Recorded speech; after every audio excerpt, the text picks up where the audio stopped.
আজ পিকগুলো কি এমন হলো যে এতগুলো কলার গাছ কেটে নিয়ে আসতে হলো। সকাল সকাল গিয়ে হাঁসগুলোকে ছেড়ে দিয়ে ডিম বের করে নিয়ে আসলাম। এরপর হাঁসগুলোকে ধান আর ধানের ভুসি মিক্স করে এখন এদের খেতে দিলাম।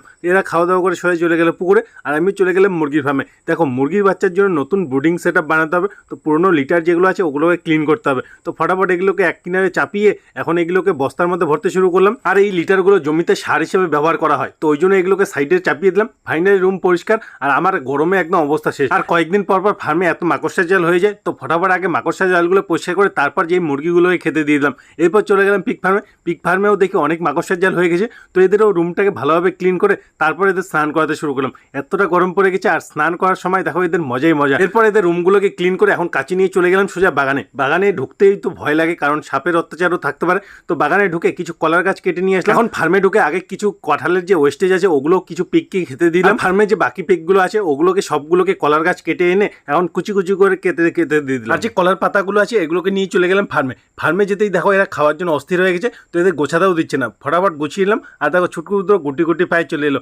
এরপর গরম লেগে গেছে, ফটাফট স্নান করতেই দেখে মা বাবা খেতে বসে গেছে। তো মা বাবার সাথে বসে একসাথে আগে পেট পুজোটা করলাম। তার মধ্যেই দেখে আকাশ পুরো কালো মেঘে ঢেকে গেছে, মনে হচ্ছে ঝড় বৃষ্টি নামতে পারে। তো ফটাফট খরগোশগুলোর জন্য ঘাস কাটতে চলে গেলাম। ঘাস কাটা একটু হয়েছে কিনা, তার মধ্যেই দেখো এত জোরে বৃষ্টি নামলো, প্রচন্ড মুষলধারে বৃষ্টি। দেখো সাইডগুলো দিয়ে কিচ্ছু দেখা যাচ্ছে না, একদম ঝাপসা ঝাপসা। আর তার মধ্যেই ওয়েদার ডিপার্টমেন্ট থেকে মেসেজ চলে এসেছে প্রচন্ড ঝড় বৃষ্টি হবে, তার সাথে বজ্রবিদ্যুৎ চমকাতে পারে।